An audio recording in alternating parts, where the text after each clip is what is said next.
जय हिंद दोस्तों, welcome to ज्योतिर्मय। दोस्तों, आज हम स्वागत करेंगे थिंक लाइन से हिमांशु भट्ट जी का। सर, बहुत बहुत स्वागत है आपका हमारे चैनल पर। प्रणाम। थिंक लाइन जैसे प्रतिष्ठित प्लेटफॉर्म से अगर हमारे चैनल पर कोई आता है और हिमांशु जी आते हैं तो सच में हमारे लिए एक बड़ी बात है। सर, आपके लिए बहुत बहुत शुक्रिया। और आज की बात शुरू करने से पहले मैं सिर्फ एक क्वेश्चन पूछना चाहूंगा।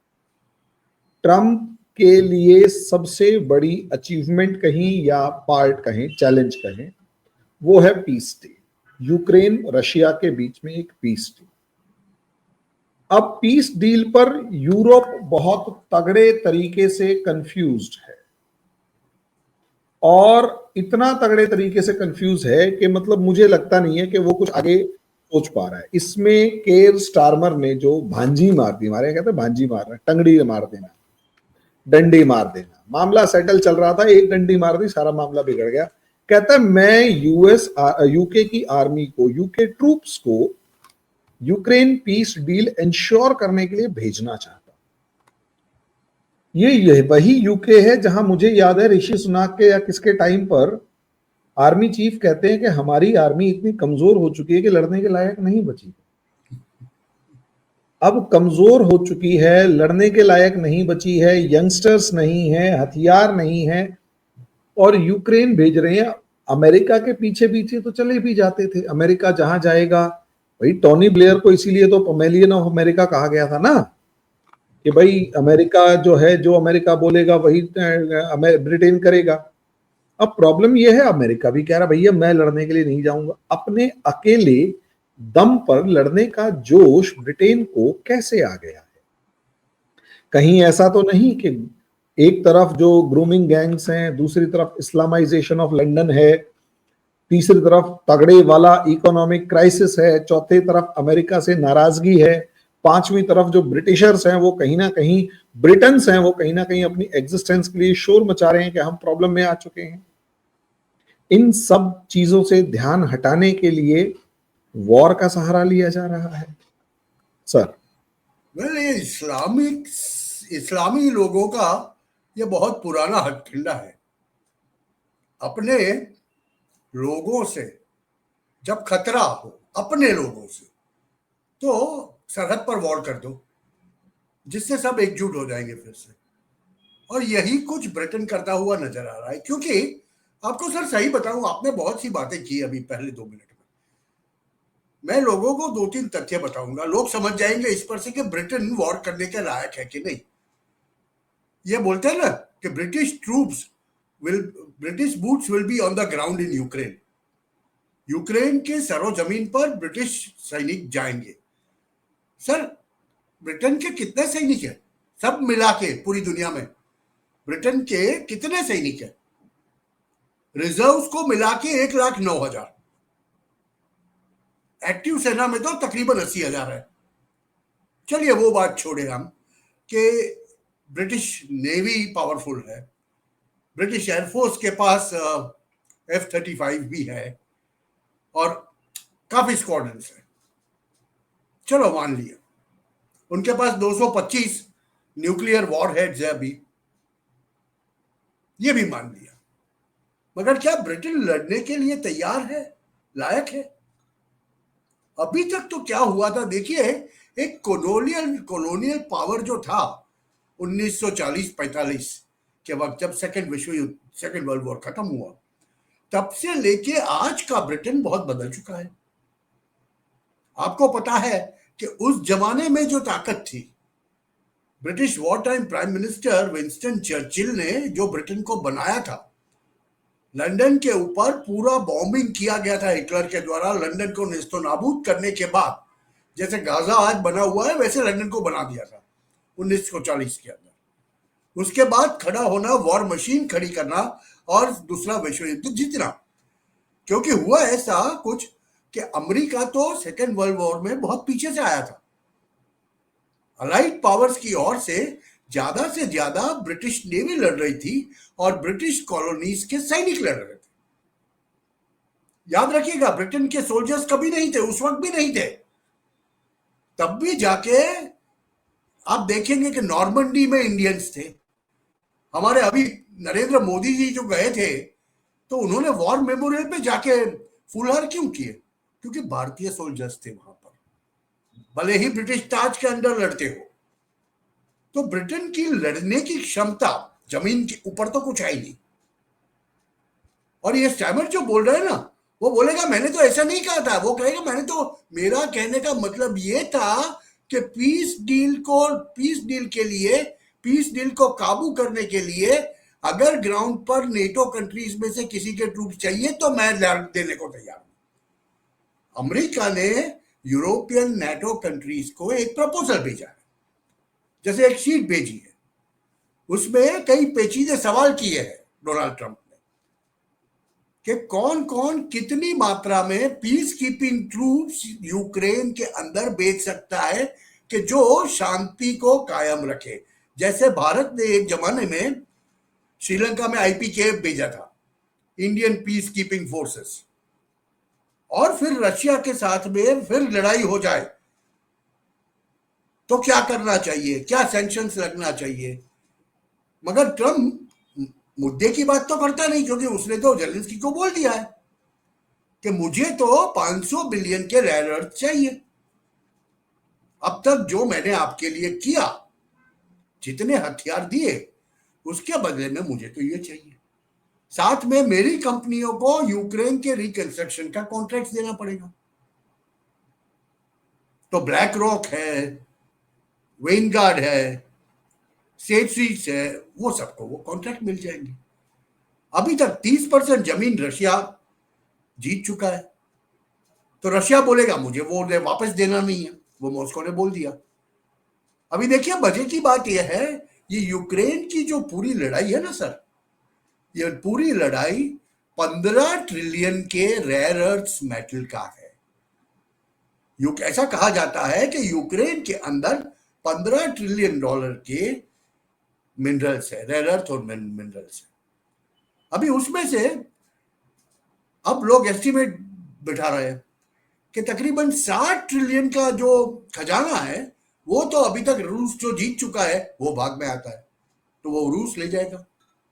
बाकी बचा 9 ट्रिलियन वो यूएस ले जाएगा, और फिर वहां शांति बहाल करने के लिए यूरोपियन देशों के ट्रूप जाएंगे। तो कीथ स्टैमर तो गधा बनने वाला है, सीधी भाषा में कहूं तो, दोनों तरफ से। अभी ब्रावाडो दिखाने की कोशिश कर रहा है अपने लोगों को कि देखो आपने हमें 400 सीट दे के लेबर पार्टी को जिता दिया, हम आपके लिए ये करेंगे। मगर क्या लोग वो चाहते हैं कि कीथ स्टैमर वॉरमोंगर बने? वो ब्रावाडो दिखा के बोलता है कि I will send my forces. How many forces does he have? उसके पास ऑन ग्राउंड भेजने के लिए कितने फोर्सेस है? खाली 80,000?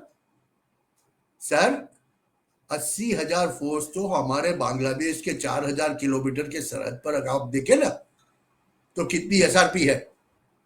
लोगों को समझाने के लिए मैं बता रहा हूं। आप पीओके के ऊपर कंसंट्रेशन भारतीय आर्मी का देख लीजिए, आपको पता चल जाएगा 80,000 ट्रूप्स की कीमत कितनी होती है एक वॉर जोन के अंदर। अभी ऐसे में जो अगर आप ये करने गए तो हालत क्या हो जाएगी भैया। और वॉर जोन में वो भी रशिया के सामने, रशिया के सामने। और रशियन आर्मी एक ऐसी आर्मी है, it's a battle hardened army, they have been fighting the maximum in the world. मैं एक छोटा सा क्वेश्चन ये पूछना चाहूंगा कि ऐसा नहीं है कि रशिया को प्रोवोक करने की कोशिश है, या इसका एक दूसरा एस्पेक्ट जो है वो ये है कि जो इस यूक्रेन वॉर को चालू रखना चाहने वाली फोर्सेस थी, जिनको ट्रंप बर्दाश्त नहीं हो पा रहा, वो चाहती हैं कि ये लड़ाई चालू रहे। और यही रीजन है बाइडेन ने जाने से पहले लगभग $3 बिलियन यूक्रेन को दे दिए कि लो तुम लड़ो, मैं तुम्हारे साथ हूं। वो उस पर साइन करके गया है ताकि उसे कोई रिवोक ना कर दिया, वापस ना कर सके। अब ऐसे में केयर स्टारमर उन्हीं के एजेंट की फॉर्म में काम कर रहा है। आपने मुद्दे की बात की सर। देखिए यूएस के अंदर डेमोक्रेट्स खत्म हुए, हार गए। डोनाल्ड ट्रंप का शासन आया, अभी महीना तो 20 तारीख को होगा, और ये पूरे पूरे डीप स्टेट वाले democratic liberal left liberal Islamic cabal पूरी जाके यूरोपियन यूनियन के कैबिनेट में जाके बैठी है सर। वो उनके द्वारा विश्व को कंट्रोल करने की कोशिश कर रहे हैं ईयू की। और कीथ स्टैमर ऐसे भी लेबर पार्टी वाला है।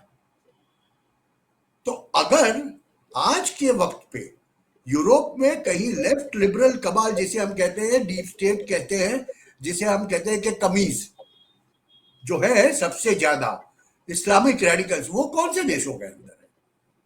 ब्रिटेन और जर्मनी सबसे बड़ा। फ्रांस में तो खैर अभी थोड़ा हलम डोलम चल रहा है, मगर ये 3 सबसे बड़ी वेस्टर्न यूरोप की इकोनॉमीज है और उसके अंदर ही वो है। इटली में बराबर है कि भाई नहीं है, पोलैंड सहन नहीं करता। मगर ऐसी स्थिति में आपने जो सवाल पूछा ना, वो मुद्दे का सवाल पूछा। किसी डीप स्टेट ने तो 5 साल के अंदर 3 ट्रिलियन कमिट किए हुए हैं यूक्रेन के लिए।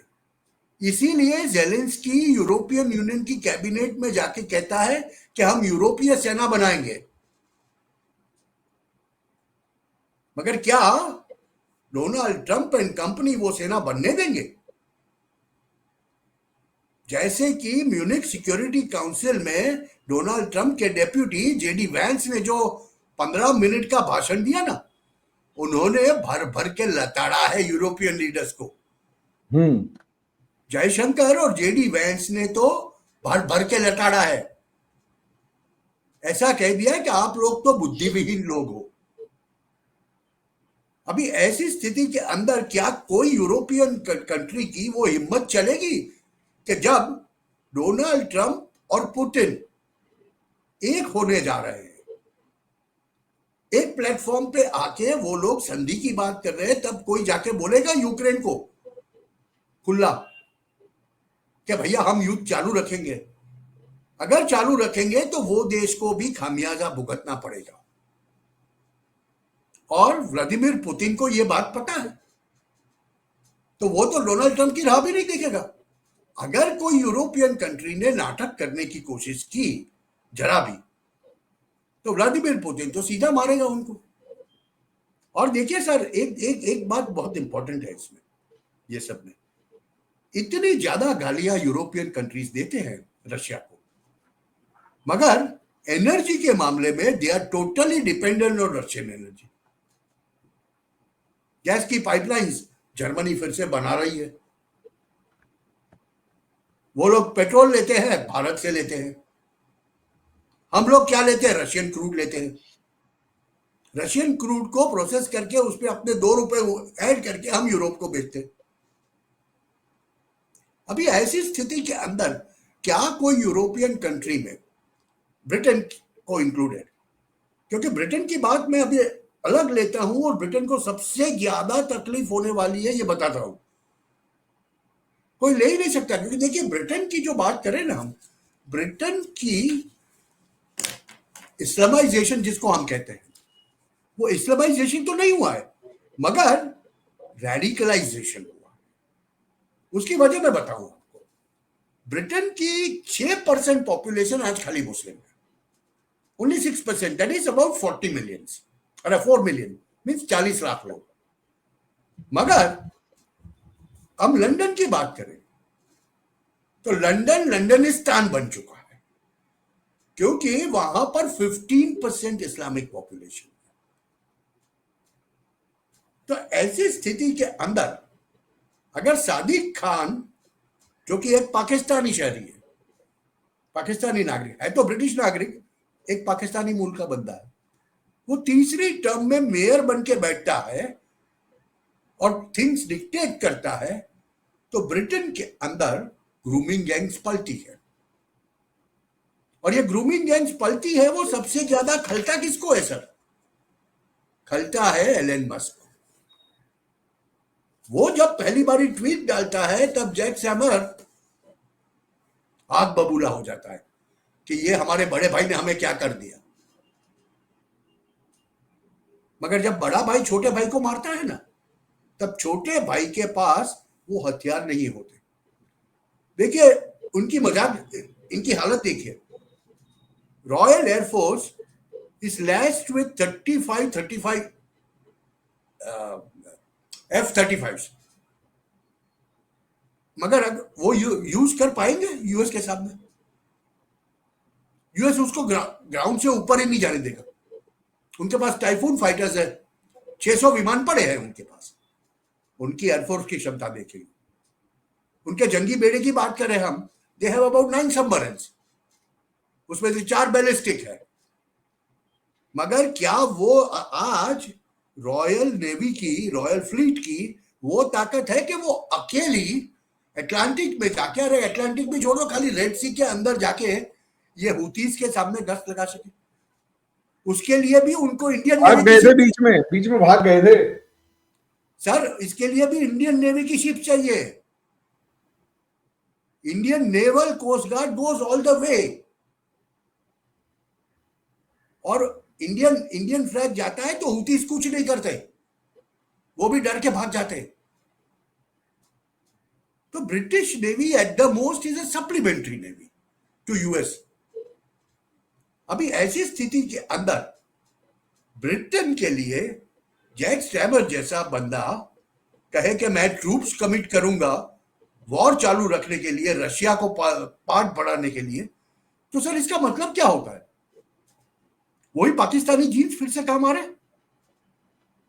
कि ध्यान बाहर भटकाना है हमें, ब्रिटिश लोगों का ध्यान बाहर भटकाना है। बट सर वो लोग रोज कटोरा लेके साल में 2 बारी भारत में पीयूष गोयल से चर्चा क्यों करते हैं ये लोग कि ब्रिटेन के साथ में एफटीए कर दो? भारत नहीं करता साइन, क्योंकि there economy is on a down trend. उनका 2% का ग्रोथ रेट नहीं है। अभी ऐसी स्थिति के अंदर क्या Britain can afford a war? Can they afford a war? वो अंदर इस्लामिस्ट को सहन नहीं कर पाते, संभाल नहीं पाते। पूरा का पूरा एरिया, पूरे के पूरे शहर इस्लामिक शहर बन जाते हैं। 85 शरिया कोर्ट्स है वहां पर ब्रिटेन के अंदर। तो जो कोई कहता था ना, अब आप ही बता रहे थे शायद मुझे वो कोट कि you know the first western country with Islamic atom bomb will be Britain. तो ब्रिटेन के लिए तो तकलीफ है सर। और ये जहां तक ये जो ट्रिगर है ना, ब्रिटिशर अपने आप को, जैसे जयशंकर जी ने म्यूनिक में बताया, ये लोग अपने आप को बहुत ज्यादा होशियार और बहुत ज्यादा शक्तिशाली समझते हैं, विच दे आर नॉट। वो नहीं है वो। और इसी वजह से शायद उनको मुंह पे गाली देने वाला कोई मिला नहीं। और जब जेडी वैंस जाके वो कहता है, उसके साथ में हमारे ये विदेशी मामलों के प्रधान जाके, जयशंकर जी जाके ये कहते हैं, तो उनको बहुत तकलीफ हो जाती है सर। तो ये वॉर वाली जो बात है ना, काफी लोग वॉर मोंगर्स जो है, क्योंकि एक अरब विश्व है, एक पूरा इस्लामिक विश्व है, और वो इस्लामिक विश्व हमेशा वॉर के नाम पे अपने आप को बचा के रखता है, विक्टिम कार्ड खेलता है।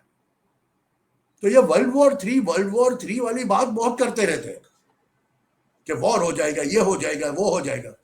मगर सर अगर वॉर हो गई तो ज्यादा से ज्यादा ये इस्लामिक नेशंस क्या कर सकते हैं? एक न्यूसेंस पैदा करने के अलावा और क्या कर सकते हैं? कितनी क्षमता है सर इनमें? कुछ नहीं। अगर एक ही इजराइल को 7 दिन के लिए छोड़ दिया जाए, ये लोग यहाँ भारत में कहने वाले थे ना, हमें 15 मिनट दे दो, हम क्या कर देंगे, वैसे अगर समझ लो 7 दिन के लिए इजराइल को छोड़ दो आप, आधे अरब विश्व को खत्म कर देगा। तो ऐसी स्थिति में वॉर हितावह नहीं है। मगर वो stammer and labour party Britain के अंदर अपनी सत्ता बचाने के लिए ये सब करते रहते हैं। ये है ना पब्लिक ब्रवाडो है अपनी ऑडियंस के लिए, for the consumption of British audience है, क्योंकि उनके हाथ में वॉर चालू करना या बंद करना उनके हाथ में नहीं। अभी सर जब ट्रंप ने बताया नेटो कंट्रीज को कि भैया आप 5% देना शुरू कर दो जीडीपी का, नेटो के कंट्रीब्यूशन में, तो एक कंट्री दे नहीं पा रहा। जब ब्रिटिश इकोनॉमी नहीं चल रही, 5% देंगे कहां से सर? भारत तो 7% से 6.8 7% से ग्रो कर रहा है। ब्रिटेन का ग्रोथ रेट व्हाट 0.37 0.37। अभी ऐसी स्थिति के अंदर उनके लिए क्या चारा बचता है सर? कि अगर समझ लो पैलेस्टीनी घुस गए लंदन में या खालिस्तानी घुस गए और नारे लगाते हैं, तो उनको सपोर्ट करने के अलावा उनके लिए चारा क्या बच गया है सर? जो चीज हमारी एम्बेसी के साथ 2 साल पहले हुई, जो चीज पिछले साल पैलेस्टाइनियों ने की लंदन के अंदर, क्या आप ताकत है करके दिखाओ? अब करके दिखाओ, क्योंकि अब बीक का कटोरा लेके आप आ रहे हैं। ये तो सर भारतीय सरकार बहुत अच्छी है। भारत सरकार ने अगर चलो एक ऑफिशियल क्लेम ही डाल दिया कि हमारे यहां से आपने इतने इतने ट्रिलियन की चोरी की है आजादी के पहले से, आप हमें वो वापस करो, कहने के लिए ही अगर ऐसा क्लेम डाल दिया, तो इनकी क्या हालत होगी सर? कोई कहता है 57 ट्रिलियन की संपत्ति भारत से वो लोग ले गए, तो होगा क्या? तो ब्रिटिश ये जो गोरा है ना सर, जैसे हम बीबीसी की बात करते हैं हमारे मीडिया में कि bogus broadcasting corporation, bogus broadcasting corporation, British broadcasting है, क्योंकि वो लोग तो सर $7 लेते हैं, 7 पाउंड लेते हैं। हर एक ब्रिटिश नागरिक को आप घर में बीबीसी देखो या ना देखो, यू हैव टू पे 7 पाउंड। अच्छा, तो इसे आप प्राइवेटली रन कैसे बताओगे? It's a government run agency sir. यही तो ब्रिटिश करते हैं सर, यही तो ब्रिटिश करते हैं। इसीलिए मुझे ताजुब नहीं होता जब आपने वो मेरे को व्हाट्सएप भेजा कि व्हाट्सएप में किसी बंदे ने जो कहा कि ये साइबर ब्रिटेन को वॉर की तरफ ले जा रहा है। तो सर ये तो करेंगे ना। देखिए, ऋषि सुनक के पास कोई नंबर्स नहीं थे, he was running the country wisely, वो मेरी समझ में आता है, मगर उसके पास नंबर नहीं है। उसके साथ में हम बात करेंगे ये सब लोगों की। एलेक्स जोन्स की, आपने मुझे एलेक्स जोन्स का ट्वीट भेजा कि एलेक्स जोन्स क्या कहता है, वो तो सीधा कहता है सर ब्रिटेन के अंदर तो न्यूक्लियर वॉर अलर्ट। अभी देखिए वहां के क्रिटिक्स एंड एनालिस्ट कहते हैं nuclear war alert. Starmer sends British troops to Ukraine, he is trying to start the world war 3। दर्शकों, ये वर्ल्ड वॉर 3 शुरू ऐसे थोड़ी हो जाएगी। और आप समझिए भैया, वर्ल्ड वॉर 3 अगर शुरू हो गई ना, तो मुझे और आपको ब्रॉडकास्ट करने का वक्त ही नहीं मिलेगा। बहुत कम समय के अंदर सब खत्म हो जाएगा। इस बार बहुत तगड़ी वॉर होगी, अगर होगी तो, इसलिए हर कोई बच रहा है। बहुत तगड़ी वॉर होगी। और ये तो खाली 224 वॉर हेड है इनके पास। अरे भारत के पास भी 186 वॉर हेड है। नहीं, मेरे को वो हम बहुत ज्यादा सोच रहे हैं, वो सिर्फ एक बतौलेबाजी है और कुछ भी नहीं है। और ट्रम्प का जो पीस प्लान है उस पर टंगड़ी मारने का पूरा प्लान है, इससे ज्यादा मुझे कुछ लग नहीं रहा। बस इसीलिए हम उसमें जो मर्जी करें, अंदर की जितनी सिचुएशंस खराब हैं उनसे भी निजात पा जाएगा, शोर शराबा हो जाएगा और फालतू के अंदर लोगों को मरवा के अपना काम निकाल के निकल लेगा। और सर ब्रिटिश आर्मी में तो कुछ बचा नहीं है सर।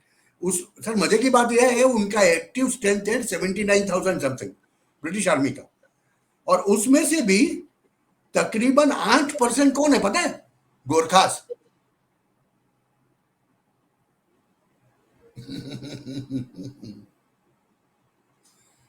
लोगों को ये सब जान के बड़ी ताज्जुब होगा कि ब्रिटेन के लिए तो बचे कहां? फिर बचे कहां? तो गोरे तो बचे नहीं है सर। गोरे लोगों को ताज्जुब ये भी होगा कि सर यूरोप की एवरेज एज इज 47 ईयर्स। तो ब्रिटेन हो, जर्मनी हो, फ्रांस हो, उनके पास, उनके गोरों के पास काम करने लायक और लड़ने लायक यूथ बचा ही नहीं है। और दर्शकों, एक बात समझ लो, more than 2 years of the war of Ukraine and Russia, we have already lost 1 million people, 1 million। अब 3 साल हो जाएंगे। एक छोटी सी दूसरी बात बता दूं, Ukraine was called the wheat basket of the world. आपको ताज्जुब होगा, एक वक्त था योर वॉर के पहले, जब Ukraine used to supply 35% of the food of the world, पूरा व्हीट बास्केट था। और फॉर्मर सोवियत यूनियन के जो न्यूक्लियर आर्सेनल थे, उसमें के आर्सेनल यूक्रेन में थे। तो ये सब हकीकतों को देखते हुए, ये खाली किस अगर कुछ भी बोलेगा, बकवास करेगा, वो अपनी ऑडियंस के लिए, दुनिया में कोई उनको सुनने वाला नहीं है। सर आपने टाइम दिया, सच में बहुत अच्छे से समझाया, जो टाइम दिया उसके लिए बहुत बहुत शुक्रिया। उम्मीद करता हूँ आप जल्द ऐसे ही हमें टाइम देते रहेंगे। अभी हम इस डिस्कशन को यहीं तक रखेंगे, अगले वीडियो में अगले टॉपिक पर डिस्कस करेंगे। तब तक के लिए धन्यवाद। जाने से पहले रिक्वेस्ट करूंगा कि हमारे चैनल ज्योतिर्मय ग्लोबल और कर्मण्य, और सर का बहुत प्रतिष्ठित चैनल है थिंक लाइन, दोनों को लाइक करें, सब्सक्राइब करें, शेयर करें, बेल आइकन जरूर दबाएं। धन्यवाद, बहुत बहुत शुक्रिया, थैंक यू।